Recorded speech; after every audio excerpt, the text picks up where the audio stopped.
Attraction rarely announces itself clearly. Most people expect it to feel obvious, a clean, simple, "I like you" written across someone's face. But in real life, interest almost never looks that tidy. It shows up sideways.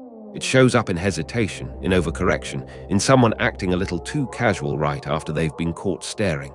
And this confuses almost everyone because we're taught to expect attraction to look confident. In reality, it often looks nervous. Take a simple example. Two coworkers start talking near the coffee machine most mornings. One day, the conversation goes a little longer than usual, a little easier than usual. The next day, one of them barely makes eye contact, not because the connection disappeared, but because it became noticeable, and noticing it made it feel risky. That's not disinterest. That's a nervous system trying to manage exposure. This is the part most people miss. Mixed signals aren't usually a sign that someone doesn't know what they want. They're a sign that someone knows exactly what they want, and it scares them a little.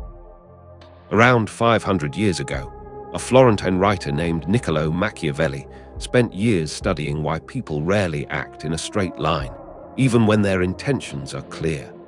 He noticed that self-interest and self-protection are constantly negotiating with each other underneath the surface of behavior. People don't usually hide their feelings because they're being dishonest. They hide them because exposure carries a cost, and the mind is built to manage cost before it manages desire. Attraction works the same way. Wanting someone is one thing. Letting them see it fully before you know how they'll respond is a different kind of risk entirely. This is why confusing signals often aren't confusing at all once you understand what's actually happening underneath them. They're not contradictions. They're negotiations between wanting to be close and wanting to stay protected. Think about how this shows up in ordinary moments. Someone texts back fast, then suddenly takes 6 hours to reply to a message that clearly took thought to write. Someone leans in during a conversation, laughs a little too easily, and then pulls back and checks their phone like the moment never happened. On the surface, this looks inconsistent, but underneath, there's usually a simple pattern. The closer someone gets to showing real interest, the more their guard tightens, because now there's actually something to lose. People don't send mixed signals because they're playing games. Most of the time, they're not thinking strategically at all. They're reacting. And the reaction usually follows a familiar rhythm. Interest creates a small rush of closeness. Closeness creates a small spike of vulnerability, and vulnerability triggers a pullback. It isn't a plan. It's a loop. Here's a pattern worth noticing. The intensity of the pullback often matches the intensity of the interest. Someone who barely likes you won't bother overcorrecting because there's nothing at stake for them. But someone who's genuinely drawn to you may suddenly seem colder, quieter, or oddly distracted, not because the feeling faded, but because it grew fast enough to feel uncomfortable. This is where a lot of people get it backwards. They assume warmth is proof of interest and distance is proof of disinterest. But distance can just as easily be proof that someone cared enough for it to matter. A person who's indifferent doesn't need to manage their reaction. They just don't have one to manage. Take another everyday scenario. A group of friends is hanging out, and one person keeps making jokes at another person's expense. Not cruel jokes, just the kind that create a little tension, a little back and forth. To an outsider, it might look like friction. But teasing like this often isn't a sign of annoyance. It's a low-risk way of creating contact without admitting anything.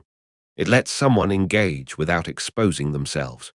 If the joke lands and the other person plays along, that's information.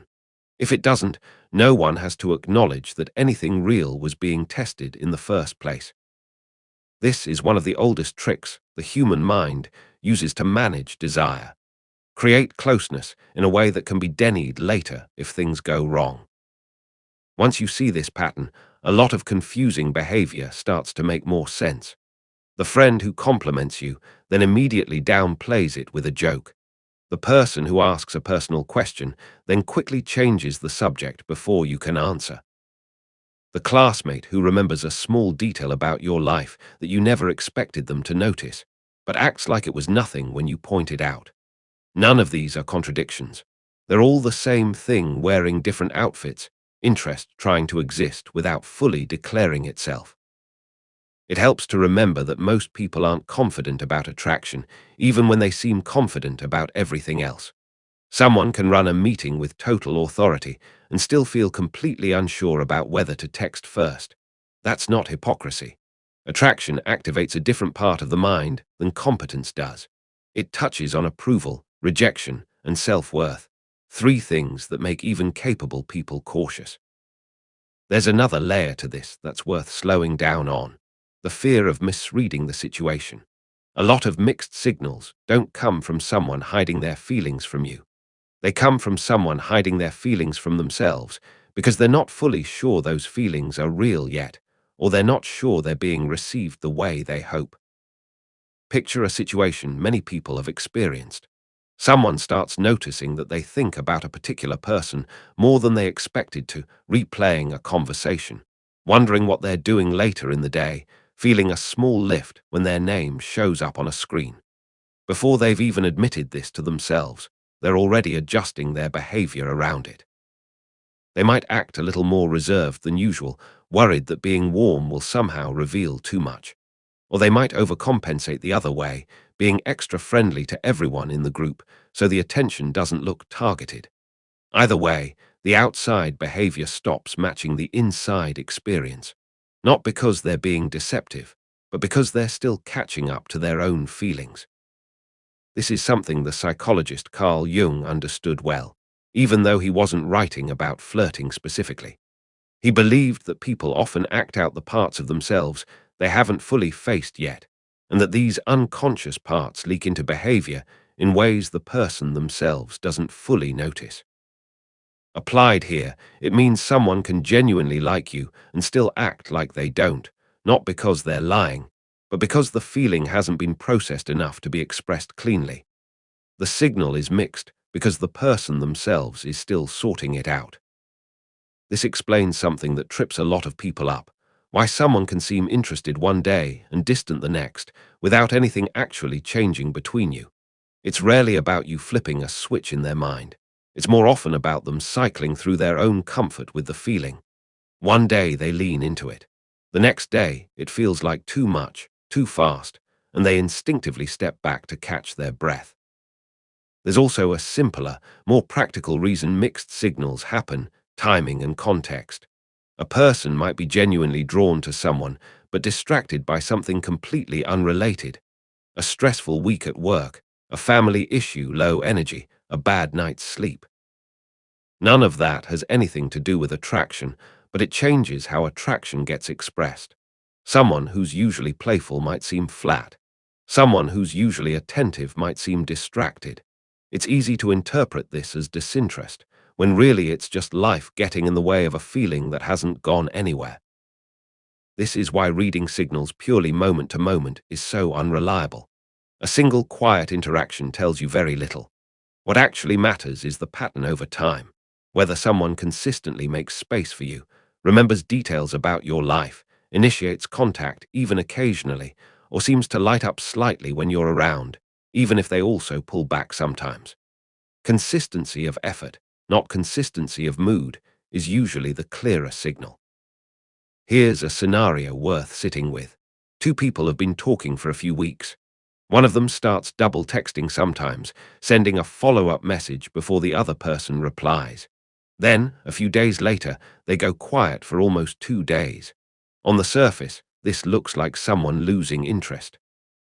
But often what's actually happening is closer to this.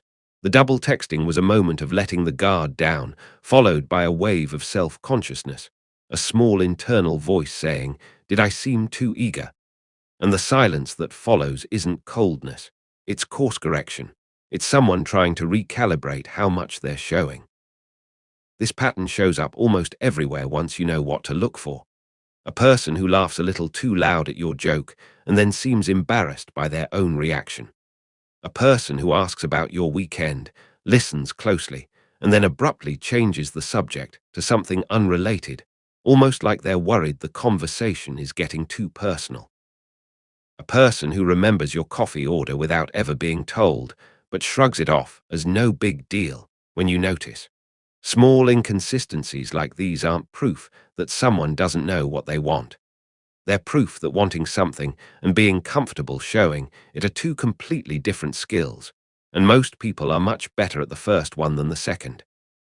Understanding this doesn't mean every confusing signal is secretly a good sign.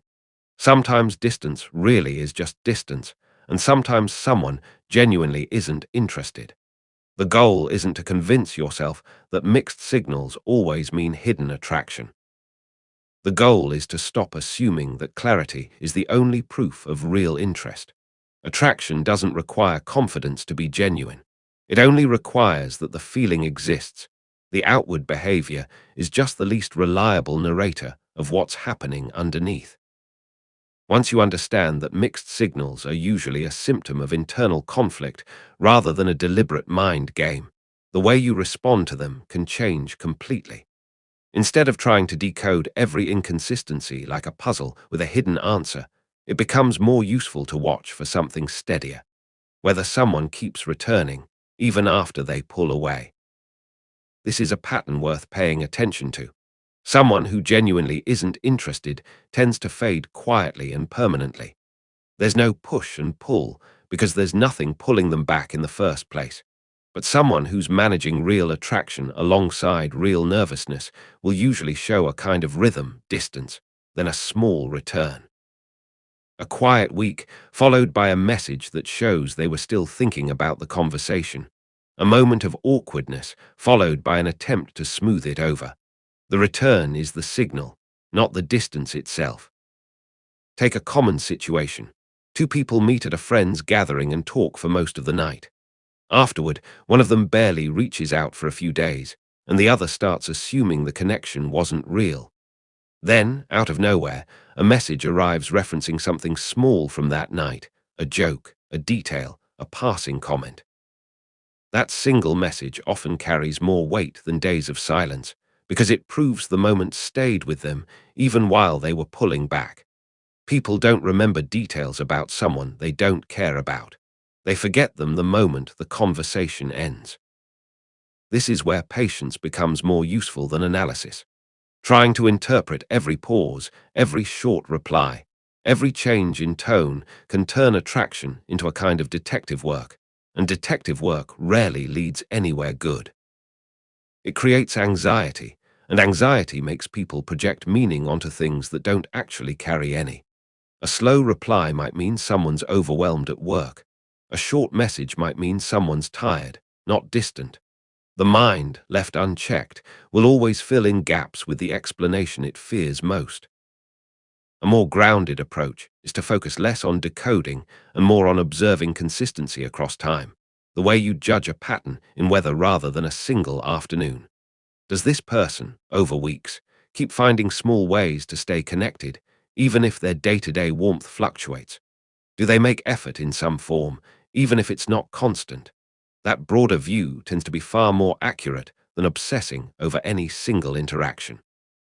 It's also worth remembering that some people never fully get comfortable with vulnerability, even when they're genuinely invested. For them, mixed signals aren't a phase that resolves into confidence, it's simply how they experience closeness. This doesn't mean their feelings are less real. It means their comfort with expressing those feelings is limited, often because of experiences long before you ever met them. Understanding this can shift frustration into perspective. Someone's hesitation might have very little to do with you and everything to do with a pattern they've carried for years. At the same time, it's worth being honest about the limits of this understanding. Compassion for someone's mixed signals isn't the same as excusing a lack of effort.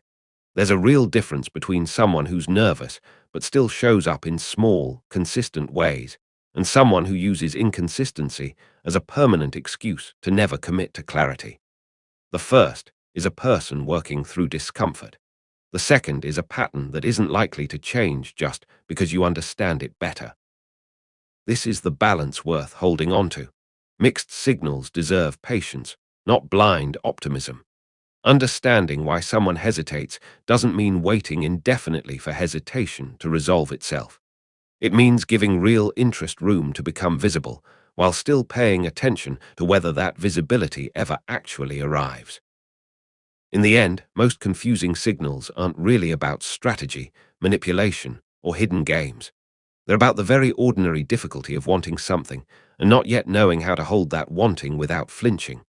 Nervousness, timing, self-doubt, and old habits of self-protection all shape behavior long before conscious intention does. What looks like confusion on the outside is often just someone in the middle of figuring themselves out. The next time someone's behavior feels inconsistent, it can help to ask a different question than "What does this mean?" A more useful question is simply, "Does this person keep coming back?" Because interest that's real, even when it's nervous, tends to circle back on its own. And interest that isn't real usually doesn't need to be interpreted at all, it just quietly disappears. Understanding this doesn't make attraction simple. It never really is. But it does make it a little less mysterious, and a little easier to sit with the uncertainty without mistaking someone else's nervousness for your own unworthiness. Most people aren't as composed about wanting someone as they appear to be. And once you see that clearly, mixed signals stop looking like rejection in disguise and start looking like exactly what they usually are: someone else, quietly figuring out the same thing you are.